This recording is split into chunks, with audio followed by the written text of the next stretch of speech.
안녕하세요. 오늘도 사연 살롱을 찾아주셔서 감사합니다.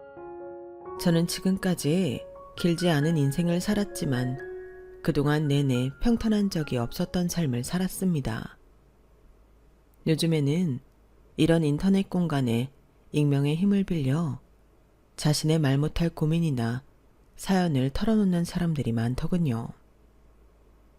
저도 인생의 새로운 막을 맞이한 시점에서 지난 제 삶에 대해 허심탄회하게 이야기하고 싶어 이렇게 제 이야기를 써보게 되었어요. 제 이야기를 하려면 정말 어릴 적 겪었던 큰 사고에 대해 이야기를 하지 않을 수가 없는데요.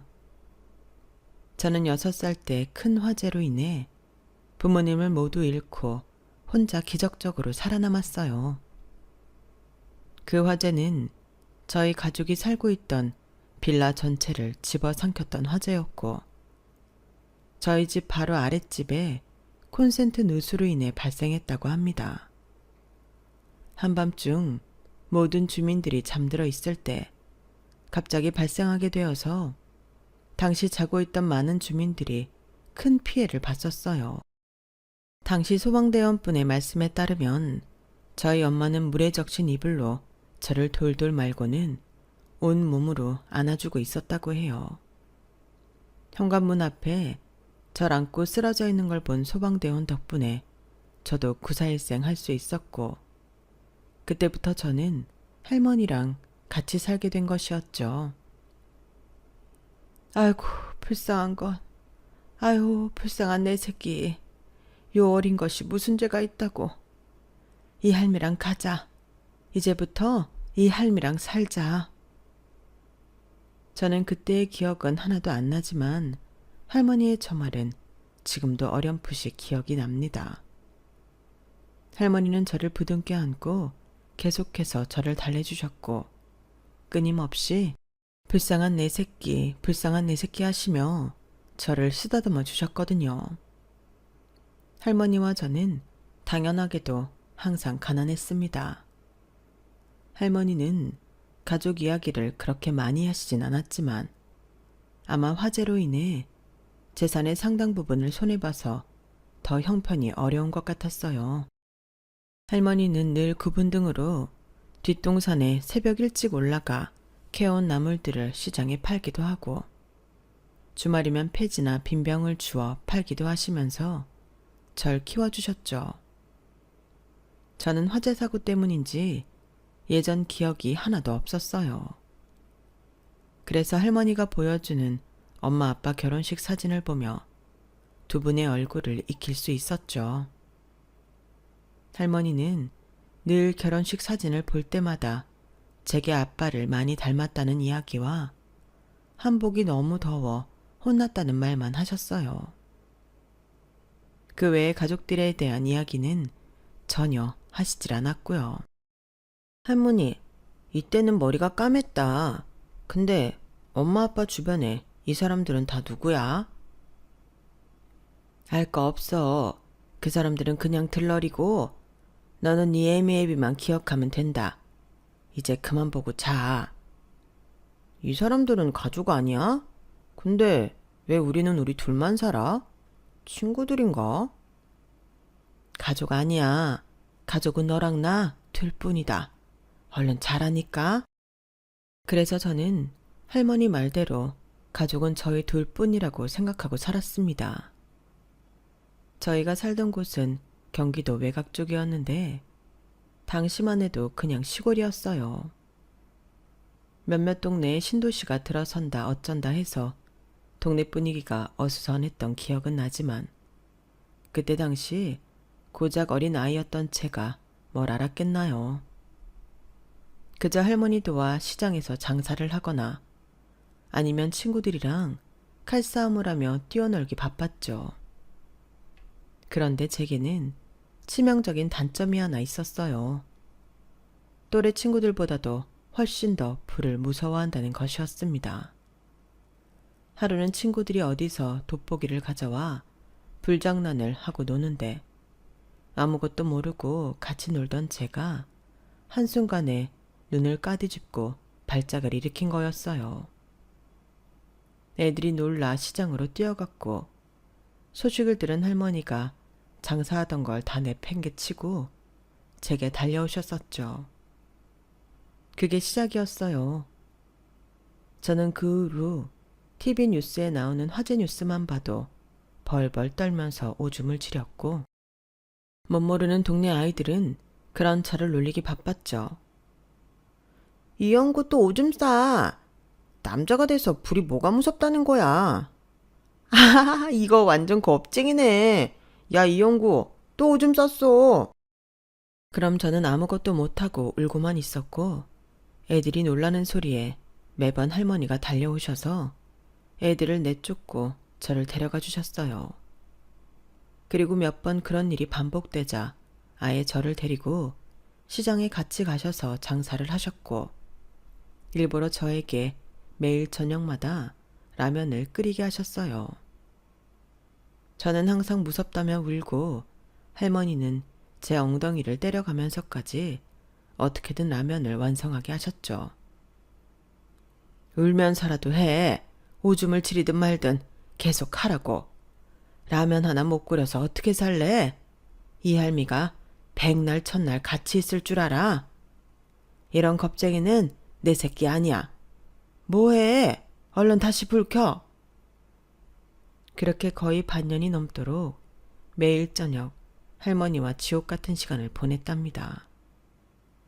그 기간 동안 저는 밤에 자다가도 악몽을 꿔서 비명을 지르며 일어났고 그런 제 옆에서 할머니도 밤잠을 설쳐가며 저를 달래고 재워주셨죠. 계절이 2번이나 바뀌고 나서야 저는 결국엔 스스로 불을 켜고 라면을 끓일 줄 알게 되었어요. 제가 무사히 라면을 완성한 걸 보고 나서야 할머니는 그제야 저를 부둥켜 안고 우셨죠. 저도 할머니 품에서 엉엉 울고 그렇게 저는 할머니 덕분에 지금까지도 멀쩡하게 제 먹을 거 해먹을 줄 아는 어른이 될 수 있었어요. 더 이상 불을 무서워하지 않고 다시 몇몇 아이들과 친하게 어울려 다닐 때쯤이었어요. 저는 해가 질 때쯤 되어서야 집으로 돌아왔는데 거의 다 집에 도착했을 쯤에 어떤 아저씨가 저희 집 현관을 열고 나오는 것이었어요. 가까이 가서 보니 부모님 결혼 사진에 있던 남자와 똑같이 생겼더군요. 그래서 저도 모르게 아저씨 얼굴을 보고 하며 소리를 냈어요. 그 소리에 아저씨는 저를 보더니 살짝 놀라면서 이렇게 말하는 거예요. 네가 정민, 아니 그래 형구구나. 네, 제가 형구인데요. 아저씨는 누구세요? 내가 누군지 몰라? 근데 왜 아는 척했어? 저희 엄마 아빠 결혼식에 왔던 아저씨 아니에요? 그래. 니네 엄마 아빠 결혼식 갔던 아저씨다. 네가 아는 게 그게 다야? 네. 참나. 뭐 그래. 너 할머니한테 잘해라. 학교 들어가면 네 할머니 봐서라도 공부 열심히 해야 돼 임마. 알겠어? 자, 여기 친구들이랑 맛있는 거라도 사 먹고. 그러면서 지갑에서 10,000원 2장을 꺼내 제게 주더군요. 그때까지 동전만 제대로 써봤지 10,000원짜리 지폐를 그것도 2장이나 한꺼번에 받아서 눈이 휘둥그레졌던 기억이 나네요. 아저씨는 그대로 길을 떠났고 저는 부푼 마음으로 지폐를 꼭 쥐고 집으로 들어갔죠. 제가 할머니를 부르며 다가가자 할머니는 흠칫 놀라더니 저에게 무서운 표정으로 묻더군요. 너 오면서 누구 봤어? 처음 보는 할머니 표정에 깜짝 놀랐어요. 할머니가 저를 훈육하실 때도 무서웠던 적은 단 한 번도 없었는데 그때 그 표정은 정말 잊혀지지가 않을 정도로 무서웠어요. 어린 마음에 놀란 저는 본능적으로 주머니에 손을 쏙 넣으면서 거짓말을 했습니다. 아무도 안 봤어. 아무도 안 봤어? 확실해? 왜? 누구 왔어? 할머니는 제 표정을 살피더니 후다닥 안방에서 부모님의 결혼식 사진을 가지고 와 방금 그 아저씨를 딱 손으로 가리켰어요. 너 혹시라도 이 아저씨 만나면 뒤도 돌아보지 말고 일단 도망쳐. 알았어? 알았어. 근데 왜? 할미가 그러라면 그렇게 해. 여기 있는 이 아줌마 아저씨들도 마찬가지야. 이 사람들이 갑자기 나타나서 무슨 소리로 깨어내든 절대 따라가지 마. 무조건 도망치란 말이야. 아, 알았어. 이 사람들이 너만 보면 잡아갈지도 모르니까 할미 말 꼭 들어. 알았어? 그렇게 할머니는 제게 신신당부를 하셨고 저는 일단 알았다고 대답해 그 상황을 넘겼어요. 솔직히 그 아저씨가 그렇게 저를 잡아먹을 것 같아 보이지는 않았지만요. 그 일이 있고 난 뒤 저는 얼마 후에 학교에 다니기 시작했습니다. 저희 동네에서 가까운 곳에 오래된 학교가 하나 있긴 했지만 할머니는 저를 조금 더 먼 새로 지은 학교로 보내셨어요. 그리고 저는 그곳에서 처음으로 저희 집이 가난하다는 사실을 알게 되었죠. 저희 동네 친구들이야 매일같이 나뭇가지, 돌멩이 같은 거나 가지고 놀 줄 알았지 학원이니 과외니 하는 건 전혀 몰랐거든요. 그리고 당연히 그때는 한글도 처음 배우는 거였어요.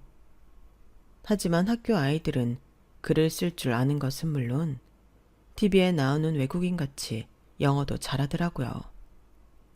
게다가 다달이 새로운 옷을 사서 입고 오고 부모님이 차를 몰고 오는 것도 그 애들한테는 당연한 거였죠.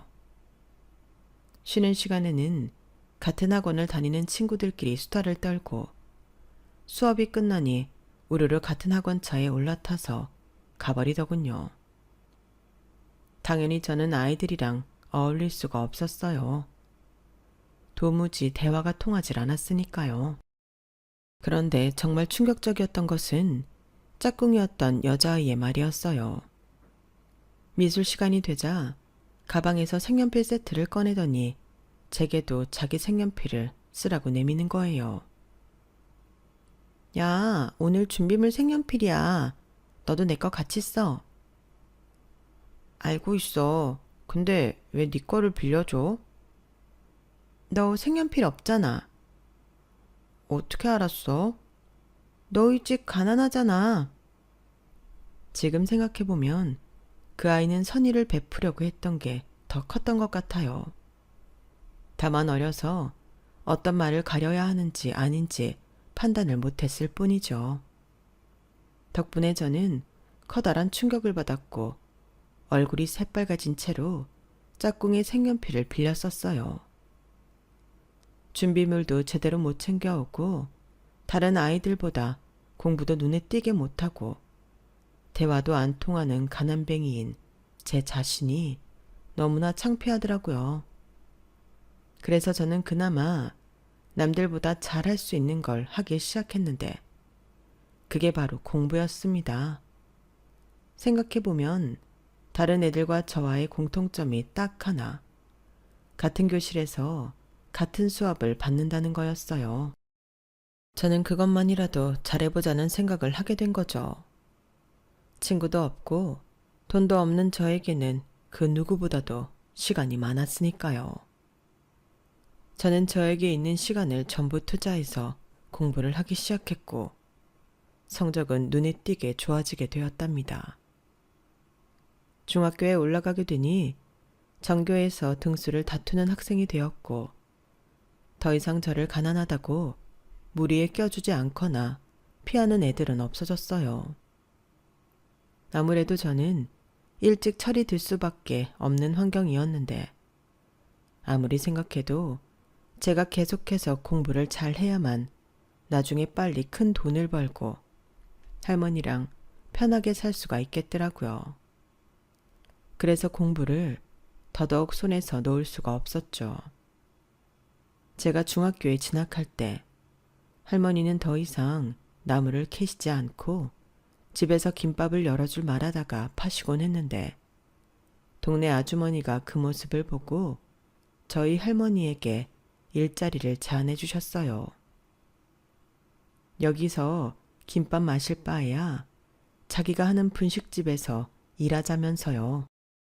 현관문이 여기서 이러시지 말고 저희 분식집에서 저랑 같이 마셔요. 이제 할머니 연세도 있으실 텐데 매번 이렇게 밖에서 일하시면 골병 들어요. 오셔서 하시던 대로 김밥만 마시면 돼요. 내가 허리가 이렇게 굽어가 식당에서 일을 제대로 할 수 있으려나 모르겠는데. 걱정 마셔요. 김밥만 마시고 계산만 하면 돼요. 할머니는 가게 앞쪽에서 딱 그거 2개만 해주세요. 그럼 나야 고맙지. 윤철엄마 고마워. 원래 일하던 분이 말도 없이 갑자기 사라졌다며 급한 대로 저희 할머니께 제안을 주신 거였죠. 저희 입장에선 엄청난 행운이었어요. 드디어 할머니가 지붕이 있는 일터에서 일하게 되어 저도 한시름 놓을 수 있었고 할머니는 제대로 월급을 받으며 일할 수 있으니 좋았죠. 그렇게 저희의 형편은 점점 나아지고 있었고 저는 중학교 3학년이 되어 진로 상담을 받게 되었는데요. 담임 선생님이 제게 대뜸 과학고로 진학하는 게 어떻냐는 겁니다. 제가 유난히 수학과 과학에 흥미도 많았고 성적이 좋았거든요. 과학고 다니려면 돈 많이 필요하지 않아요? 아무래도 그렇지. 그치만 그 안에서 열심히 하면 장학금을 탈 수도 있어. 너 예전에 올림피아드에서 수상도 했잖니? 너 정도 실력이면. 아니요. 전 그냥 일반 고등학교 갈게요. 100% 확실히 돈 받을 수 있는 거 아니면 못 가겠어요. 그래도 네 성적에 그냥 고등학교 가긴 너무 아깝잖아. 제 형편에는 그게 맞아요. 나중에서야 이 얘기를 전해 들은 할머니가 노발대발 하셨지만 저는 제 뜻을 꺾을 수가 없었어요. 할머니한테는 거기 안 가더라도 충분히 좋은 대학 갈 수 있다고 안심시켜드렸지만 할머니 마음은 그게 아니셨겠죠. 할머니는 한동안 밤마다 저 몰래 마당에 나가 어딘가로 전화를 거셨는데 상대방이 잘 받지 않는지 험한 욕들을 중얼거리다가 다시 들어오셨어요. 저는 자는 척을 하고 있었지만 매번 그 소리를 듣고 있었죠. 도대체 누구한테 전화를 하는지 궁금해서 슬쩍 떠보듯 물어봐도 시치미를 뚝 떼니 저도 더 이상 캐묻지는 않았습니다. 대신 금전적인 문제로 힘들어하는 할머니한테 항상 입버릇처럼 이야기를 했어요. 저는 일반 학교에서도 충분히 대한민국에서 내노라 하는 대학에 갈 수 있고 그런 대학을 가면 돈을 엄청 많이 벌 거라고요. 땡땡 대학만 들어가도 과외로 한 달에 50만 원을 번대. 그거 몇 명만 하면 돈이 얼마야? 내가 다른 건 몰라도 누구 가르치는 거 하나는 자신 있거든. 그러니까 할머니 돈 걱정하지 말고 조금만 기다려. 몇 년만 있다가 우리 여행도 가고 맛있는 것도 먹으러 다니자. 아이고 말은 허튼 소리 하지 말고 넌 공부나 열심히 해 이 녀석아. 이 할머니가 너 하나 대학 못 보낼 것 같으냐? 너야말로 쓸데없는 걱정하지 말어. 참나 할미 손자 못 믿어? 어디로 여행 가고 싶은지만 골라봐봐. 내가 다 데려가 준다니까. 아 빨리 들어가서 잠이나 자. 하여간 저거 입만 살아가지고 으이구 녀석아. 너 눈밑이 까맣다 못해 시퍼렇다 시퍼래. 빨리 불 끄고 자. 할머니는 제 등을 찰싹찰싹 때리시면서 저를 침대로 밀어넣었지만 기분이 나쁘진 않은지 입꼬리는 슬쩍 올라가더군요. 그렇게 저는 입만 열면 그런 실없는 농담을 해댔어요. 그러면 할머니가 조금이라도 마음의 짐이 덜어지실 것 같아서요. 사실은 전혀 농담이 아니었는데 말이죠. 저는 정말로 대학을 가자마자 돈을 벌 생각으로 명문대를 목표로 잡고 공부를 했고, 덕분에 일반 고등학교에서도 전교 1, 2등을 놓치지 않을 수 있었답니다. 그렇게 3년 동안의 고등학교 생활 동안 입버릇처럼 할머니께 말씀드렸던 것처럼 명문대를 갈 수 있는 성적을 만들 수 있었어요. 수능 점수도 나쁘지 않았고요. 그런데 예기치 못했던 일이 발생했는데 고등학교 진학 때 겪었던 일을 똑같이 마주하게 된 것이었어요. 성적은 괜찮지만 금전적인 상황이 애매했거든요. 제가 목표하던 대학교를 지원하면 장학금을 받기가 애매했고, 전액 장학금을 받으려면 조금 낮은 학교로 하향 지원을 해야 했습니다. 하지만 이번에는 할머니가 눈에 불을 켜고 저를 지켜보고 있었고, 하향 지원은 절대 안 된다며 필사적으로 말리시는 거예요. 내가 다 등록금 대줄 수 있다. 일단 들어가고 그 다음에 그 안에서 장학금에 도전해보면 되잖니. 왜 자꾸 돈 때문에 네 꿈을 포기하려 들어? 아니야. 내 꿈은 컴퓨터 공학까지 무슨 대학이 아니었다니까. 어느 대학이든 상관없어서 그래. 정말이야, 할머니. 네가 그 학교의 모집 요강을 작년부터 들여다보고 있던 거 내가 모를 줄 알아? 이게 어디 할미를 천치로 알고? 내가 이미 모아둔 돈으로 너 입학은 시켜줄 수 있다. 네가 성적이 부족한 것도 아닌데 왜 안 가겠다는 거야? 아우, 막상 가려니까 너무 멀어서 그래. 코앞에 괜찮은 대학 있는데 왜 자꾸 멀리 가래? 제가 계속 그렇게 안심을 시켜드렸지만 할머니는 자꾸만 속상해 하셨고, 또다시 저 몰래 밤마다 누군가에게 전화를 걸기 시작하셨죠. 어쩌면 제가 1, 2학년 때 야자를 하고 있을 때도 통화를 하셨는지도 모르겠어요. 어쨌든 저는 그런 할머니의 모습을 3년 만에 다시 보게 되었고, 이번에는 그 상대와 뭐라 대화를 하더라고요. 자세히 들리지는 않았지만 할머니는 자꾸 왜 약속한 걸 지키지 않느냐고 화를 내시는 것 같았는데요. 저는 대체 누구일까? 무슨 얘기일까? 속으로 5만 가지 생각을 해봤지만 할머니가 먼저 얘기하시기 전에는 굳이 먼저 물어보지 않으려고 했어요. 당시 할머니는 이미 연세가 많이 드셨고 몸이 하루가 다르게 쇠약해지고 있었거든요. 제가 고등학교 2학년일 때에 한번 폐렴을 심하게 앓으셨다가 겨우 나으셨는데, 그때 이후로 좀처럼 정상적인 컨디션으로 돌아오지 못하고 있으셨는데요. 병원에 가라고 해도 잘 안 다니시는 것 같았는데 시간이 1년 좀 넘게 지나니 몸만 약해지신 게 아니라 경미한 치매 증상도 조금씩 나타나게 되더군요. 그때 이미 연세가 85세가 넘어가니 아무래도 더 이상 회복이 안 되시는 듯 했어요. 저는 그래서 더 커다란 고민에 빠질 수밖에 없었습니다. 할머니의 완강한 뜻을 저버리는 게 더 할머니한테 타격이 있을지, 아니면 제 뜻을 고집하고 할머니 곁에 남아있는 게 맞는 건지 쉽사리 결정을 내릴 수가 없었어요. 그러던 중 하루는 저희 사정을 잘 알고 있던 김밥집 사장님이 저를 따로 불러내 얘기를 해주셨어요. 할머니한테 얘기 들었어. 너 더 좋은 대학 갈 수 있는데 할머니 때문에 고민하고 있다며?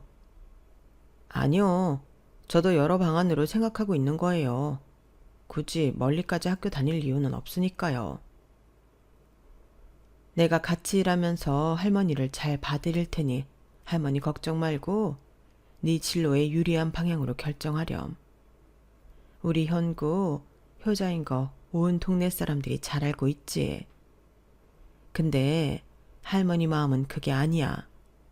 네 진로에 할머니가 걸림돌이 된다고 생각하면 아마 더 힘들어 하실 거다. 내가 큰 돈은 아니지만 조금 챙겨왔어. 이 돈도 같이 보태고 그냥 할머니 뜻대로 해드려. 그게 할머니 위하는 길이야. 감사하게도 분식집 사장님이 할머니를 잘 돌봐주신다며 저에게 용돈도 쥐어주셨어요. 그리고 실제로 사장님은 제가 군대에 가 있는 동안 할머니를 분식집에 앉혀놓고 일을 하시면서 저 대신 할머니를 돌봐드렸어요. 얼마나 감사한 일인지 모릅니다. 저는 고민 끝에 결국 할머니 뜻대로 저희 집에서 멀리 있는 조금 더 좋은 대학에 원서를 넣었어요. 합격을 하고 할머니가 주신 돈에 제 알바비를 보태 어찌어찌 등록은 했지만 전공 서적 비용이며 기타 부수적인 돈을 해결할 수가 없어서 저는 차라리 군대를 선택했습니다. 어차피 언젠간 가야 하는 곳이고 군대에서는 숙식이 모두 해결이 되니까요. 쥐꼬리만한 돈이지만 월급도 받을 수가 있었고요. 그리고 어차피 갈 군대라면 할머니의 병세가 더 심해질 때 가는 것보다 차라리 먼저 후딱 다녀오는 게 나을 것 같았거든요. 저는 김밥집 사장님과 동네 이웃분들께 저희 할머니를 잘 부탁드린다고 간곡히 말씀을 드리고 입대를 했습니다. 군대를 가니 오히려 저는 마음이 편하고 좋았어요. 제때 먹여주고 재워주고 몸은 힘들었지만 그래도 마음만은 편했던 게 사실이었죠. 그런데 1년 3개월 차에 저는 급작스럽게 의가사 제대를 하게 되었습니다. 눈앞이 노래지는 것 같았죠. 할머니가 분식집에 계시다가 쓰러지셨는데 아무래도 머리를 크게 다치신 것 같다며 유일한 가족인 저를 찾는 것이었어요. 급하게 짐을 챙겨 병원으로 달려가 병실에 누워있는 할머니를 보니 마음이 정말 무너져 내리는 것 같더군요. 저는 그때부터 약 2달 정도 할머니 병간호를 해드렸어요.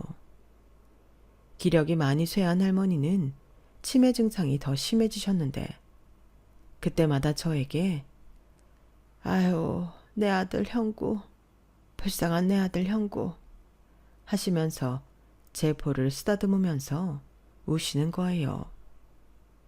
지금 생각해보면 아직 어렸던 저는 그런 할머니를 볼 때마다 마음이 철렁 내려앉아 저도 모르게 할머니를 몇 번 다그쳤어요. 할머니 아들은 이만형, 여기 이만형이고 나는 손자잖아 할머니. 손자 이현구. 내 아들 형구. 아니, 여기 이 사람이 누구야? 응? 이 사람이 할머니 아들이잖아. 제게 있는 유일한 부모님 사진인 부모님의 결혼식 사진을 들이밀며 고쳐주려고 해도 할머니는 계속해서 저를 아들이라고 부르시기만 하셨어요. 그러다가 제가 결혼식 사진을 보라고 눈앞에 보여주면 자꾸만 예전에 저희 집에 왔었던 아저씨를 가리키며 그 아저씨를 따라가지 말라는 겁니다.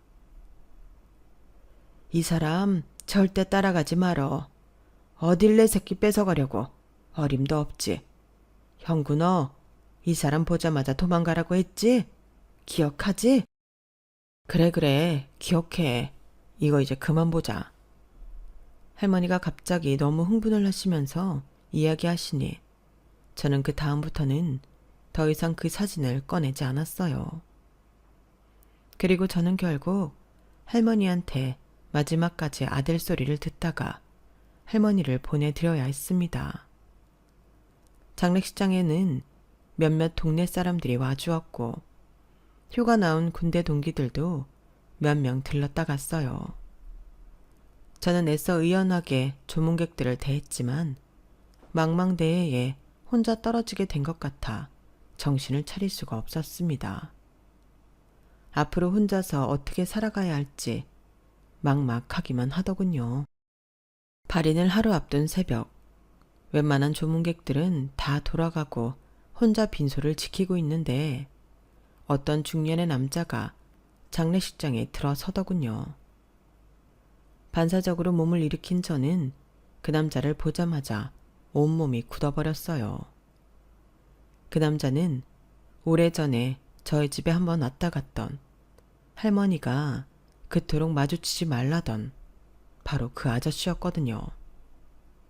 제가 놀란 눈으로 쳐다보고 있자 그 아저씨는 일단 할머니께 먼저 예의를 갖추더니 제게 왔어요. 네가 형구구나. 그간 고생 많았다. 아저씨, 대체 누구세요? 저희 할머니랑 대체 무슨 관계시죠? 너야말로 대체 뭔 소리를 들었길래 날 그렇게 못마땅하게 보냐?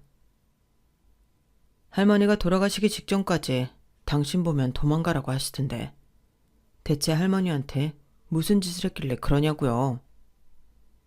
아이고 참. 알았다. 일단 앉자. 밤독인데 얘기나 좀 하자. 너도 들어야 하는 얘기야. 저는 경계심을 풀지 않고 그 아저씨의 맞은편에 앉아 의심쩍은 눈초리로 아저씨를 주시했습니다. 할머니가 그렇게까지 얘기한 데엔 그만한 이유가 있었을 거니까요. 그런데 아저씨의 입에서 시작된 이야기는 너무나 충격적인 내용이었어요. 그간 제가 알고 살았던 제 세상이 전부 뒤바뀌는 이야기였죠. 아저씨의 이야기는 아주 먼 옛날 저희 아빠가 어렸던 시절부터 시작을 하더군요. 저희 아빠는 6남매 중 5째 아들로 어려서부터 머리는 좋으나 욕심이 많지 않았다고 해요.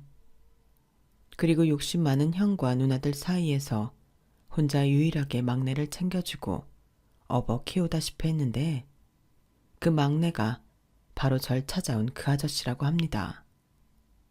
그분은 그냥 아저씨가 아니라 제 작은 아버지였던 것이죠.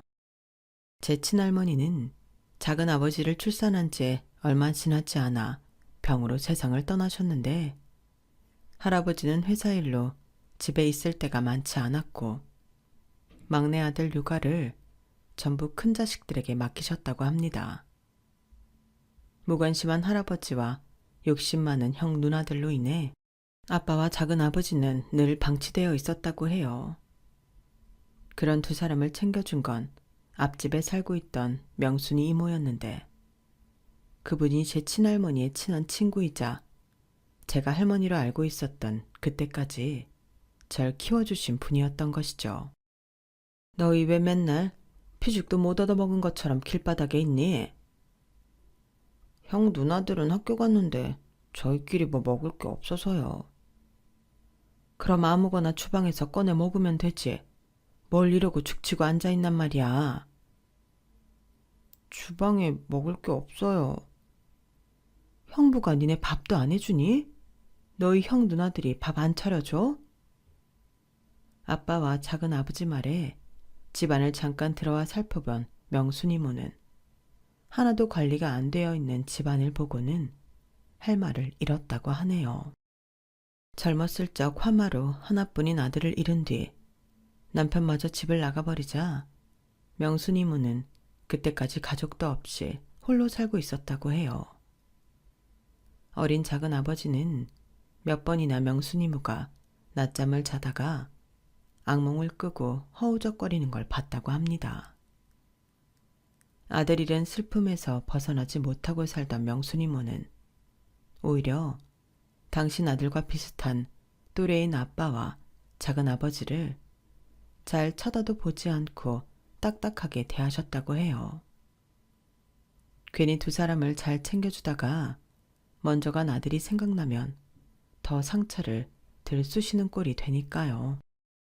하지만 그런 아빠와 작은 아버지가 굶고 있으니 그건 또 지나칠 수가 없었는지 집으로 데려와 밥도 먹이고 쉬다 가라고 했대요. 그렇게 명순이모에게 키워진 아빠는 어려서부터 머리가 비상했던 터라 좋은 회사에 취직을 하고 엄마를 만나 결혼까지 하게 되었고 혼주자석이 비니 명순이 이모에게 부탁을 하셨다고 해요. 그래서 명순이 이모가 아빠의 엄마 노릇을 대신해주고 사진도 찍히게 된 것이라고요. 아빠는 실제로 명순이모를 잘 대접해드려서 엄마 아빠의 신혼집과 가까운 곳에 거처도 마련해 주셨다고 하는데요. 그래서 저희 집에 화재가 났었던 그날, 저희 가족의 비극을 가장 먼저 알게 된 것도 바로 명순이모였다고 해요. 저희 집에 불이 난 걸 보고 혼비백산에서 달려온 명순이모는 그 자리에서 까무러칠 뻔하셨다가 뒤늦게 소방관이 저를 안고 나오는 걸 보고 가까스로 정신을 차리셨다더군요. 또 한 번 자식 같던 저희 아빠를 화마로 잃게 된 명순이모는 저희 부모님의 장례식장에서 엄청나게 슬퍼하셨는데 막상 장례식에 모인 가족들은 그 누구도 슬퍼해야 하는 사람이 없었다더군요. 그래서 만영이 재산은 어떻게 되는 거래? 정민이가 아직 미성년자라서 다 물려받지는 못할 거 아니야. 근데 왜 정민이만 그렇게 신경을 써? 우리도 직계가족인데 우리 몫도 있는 거 아니야? 설마 그 돈이 전부 정민이한테 넘어가지는 않겠지? 야, 당연히 아들이 있으면 아들한테 전부 가겠지, 이 멍청한 놈아. 정민이 데려다 키우는 사람이 재산도 관리할 수 있을 거야. 내가 데려다 키우는 게 나을 것 같은데? 우리 아들, 딸이랑 또래니까 애들끼리 친하게 지내기도 좋고. 누나가? 만영이 살아생전에 그렇게 못되게 굴어놓고 만영이 아들 잘만 키우겠다. 어떻게 사람이 그렇게 낯짝이 두껍냐? 아유, 내가 데려다 키울게. 쟤도 외국물 좀 먹으면서 커야 잘 클 거야. 오빠는 절대 안 되지. 데려갔다가 애를 또 얼마나 패려고. 오빠 전부인도 그러다가 야반도주한 거 아니야. 야, 말 가려해라. 너도 처맞고 싶냐? 근데 만약에 정민이도 걔네랑 같이 죽었으면 어떻게 되는 거야? 그 재산은 우리가 다 나눠 가지는 건가? 큰고모의 말에 다른 사람들은 동시에 쥐죽은 듯 조용해졌고 그때까지 말없이 듣다 못한 작은아버지가 진짜 다들 작작 좀 해라. 사람이냐? 지금 그게 장례식장에서 할 소리야. 하고 핀잔을 주니 친척 어른들은 전부 작은아버지를 윽박질렀다고 해요. 이게 막내 주제 어디 싸가지 없이 형 누나 얘기하는데 끼어들어. 죽을래? 막말로 니도 지금 어떻게든 콩고물이라도 주워 먹겠다고 죽치고 앉아있는 거 아니야. 작은아버지는 막내 형의 죽음에 마음이 아프기도 했지만 나머지 가족들의 파렴치한 생각에 치가 떨려 말이 나오지 않았다고 합니다. 말도 안 통하고 폭력적인 사람들이랑 더는 말을 섞기 싫어. 그 뒤로는 그냥 말없이 그들이 하는 말을 듣기만 했대요.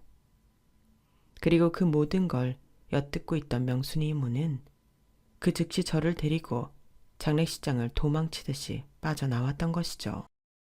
살던 동네에서 한참을 떨어진 곳에 급하게 터를 잡은 명순이 이모는 저를 보고 저와 같은 나이에 불길 속에서 목숨을 달리한 자신의 아들이 겹쳐 보이셨는지 자신의 아들 이름을 따서 형구라고 부르기 시작하신 거였고요. 몇 년 뒤 제가 동네 친구들이랑 한참 뛰어놀고 있을 때 작은아버지가 겨우 명순이모를 찾아서 집을 찾아온 것이었어요.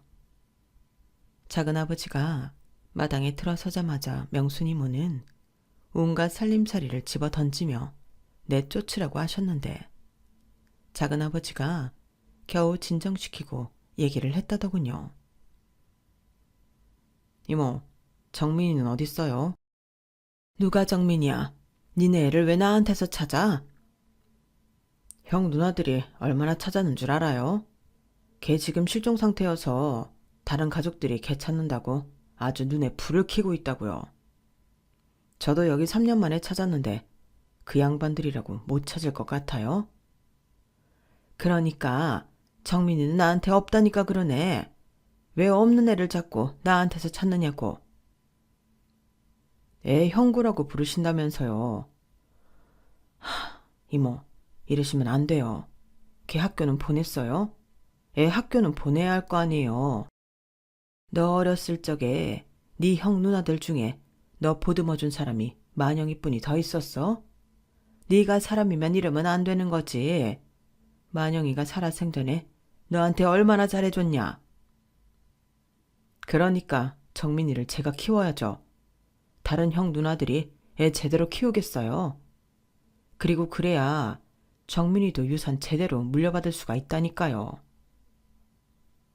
걔가 그 하얀 아들 사이에서 잘도 자라겠다. 형국에는 엊그제까지 가스불도 못 켜고 벌벌 떨던 애야. 애가 아직도 얼마나 악몽을 꾸는지 알기나 해. 내가 너는 또 어떻게 믿니? 네 형 누나들 그렇게 작당하고 있을 때 너도 아무 소리 않고 가만히 있지 않았더냐? 그 말에 작은 아버지도 할 말이 없어져서 한동안 가만히 있었다가 마지막으로 명순이모한테 일단 저를 잘 데리고 있어 보라고만 하시고 집을 나서셨다고 해요. 일단 애 잘 데리고 계세요. 이모도 헷갈리지 마요. 이모도 지금 이모 욕심 때문에 이러는 거 아니라고 할 수 있어요. 형구 형은 이미 25년 전에 죽었잖아요. 연락 아예 끊지는 마시고 저랑은 계속 하셔야 돼요. 그래야 나도 뭔 일 있으면 이모한테 말을 해주던지 할 거 아니에요. 서울 일은 일단 제가 어떻게 해볼 테니까 이모도 진짜로 헷갈리시면 안 돼요. 그리고 그날 그렇게 현관 밖에서 저를 마주쳤던 작은 아버지는 서울로 올라가서 대부분의 행정 처리를 해줬다고 해요. 다른 친척 어른들은 작은 아버지가 저를 데리고 해외로 나간 줄 알았고, 그래서 그 이후로는 저희 집에 찾아오는 어른들이 없었던 거라고 하더군요. 그 모든 이야기를 듣는데 저는 엄청난 충격을 받을 수밖에 없었어요. 그리고 엄청난 분노도 한꺼번에 밀려왔습니다. 그래서 갑자기 이 얘기를 나한테 해주는 이유가 뭔데? 당신들이 쓰레기라는 소리밖에 더 돼? 할머니가 지금까지 무슨 고생을 하면서 날 키웠는지 알아? 야, 인간적으로 나는 빼줘라. 나는 그래도 네 유산 관리해준 사람 아니냐. 이모, 아니 네 할머니가 말년에 정신이 오락가락 하시다 보니까 너한테는 그렇게 말했나 본데 나한테는 재작년부터 네 유산 내놓으라고 아주 닥달을 했어. 얼마 전까지 당신이 치매가 왔다면서 더 재촉을 하시더라고. 시간이 얼마 안 남았다면서. 이제 내가 곧 22살인데 약속 안 지킨 거 맞잖아요. 상휴일 되면 주기로 했다면서요. 나는 뭐 노냐? 나도 일 정리되는 대로 바로 온 거야 임마. 너 군대 간다니까 뭐 조금 늑장을 부리긴 했다만 일이 이렇게 될 줄 어떻게 알았겠냐? 자, 받아. 네 돈이다. 작은아버지는 볼멘 소리를 내며 제 앞으로 통장 하나를 툭 던져주셨어요. 열어보니 10억이라는 숫자가 찍혀 있더군요. 그걸 보니 더 화가 치밀어 오르더군요. 이런 돈이 있었으면 진작에 줬어야죠. 그러면 할머니가 그렇게 고통스럽게 가시지는 않았을 거잖아요. 이게 물에 빠진 거 구해줬더니 보따리 내놓으라고 하네. 야, 그 돈 지키는 게 쉬웠는 줄 아냐? 니네 큰 고모 큰아빠들이 어떤 인간들인 줄 네가 알아? 참나, 수고비를 주지는 못할 망정. 언제 돈을 찾았던 어쨌든 찾자마자 바로 할머니한테 줬어야 하는 거 아니에요. 당신 입으로 어렸을 때 챙겨줬던 사람은 아빠랑 할머니밖에 없었다면서 어떻게 할머니가 그렇게 돌아가시도록 내버려 둘 수가 있어요. 이모가 시킨 거야 임마. 야, 치매가 뭔 병인지 몰라? 나중에는 이모가 어차피 늦을 거면 자기 가고 나서 너한테 주라고 했다고. 사람을 뭘로 보고 기껏 네 돈 손 안 대고 들고 왔구만. 할머니가 본인의 치료비로 쓰지 말라고 했다는 말에 저는 결국 그 자리에서 무너져 내릴 수밖에 없었습니다. 친할머니도 아닌데 자기 피부치도 아닌 저를 위해서 평생을 희생하면서 살았던 할머니가 너무 불쌍했어요. 그리고 그 은혜를 도저히 갚을 길도 없었고요. 할머니, 왜 그랬어? 나는 할머니 친자식도 아닌데. 평생 그렇게 할머니 좋은 옷 한 번 못 입고 좋은 음식 한 번 못 먹고 살았으면서 이렇게 가버리면 나는 어떻게 살라고. 조금만 더 살지. 나한테 조금만 더 시간을 주지 그랬어. 머리로는 할머니가 그런 결정을 내릴 수밖에 없었다는 게 이해가 되면서도 저는 한동안 정신을 못 차릴 정도로 슬퍼했어요. 사람이 죽으란 법은 없는지 할머니 운구하고 발인까지 진행하면서 정신 못 차리고 우는 저를 옆에서 작은아버지가 별 말 없이 챙겨주긴 하더군요. 모든 절차를 끝내고 집에 돌아갔을 때도 작은아버지는 약 일주일 정도는 저랑 같이 있어주다가 필요한 일 있으면 연락하라며 연락처를 주고 가셨어요. 저는 마음을 추스른 뒤에 복학을 했습니다. 할머니의 희생으로 가게 된 대학에서 도저히 학업에 소홀할 수가 없었죠. 저는 대학 내내 전액 장학금을 받으며 다니다가 졸업을 앞두고 동기들과 개발한 프로그램을 통해 커다란 돈을 벌 수도 있었네요. 그 돈으로 그간 저희 할머니와 저를 도와주셨던 동네 주민분들, 특히 분식집 사장님께 조금이나마 감사의 표시도 할 수가 있었어요. 하늘에서 할머니가 보시면 저를 참 자랑스러워 하실 수 있도록 저는 최선을 다해 열심히 선하게 살려고 노력했죠.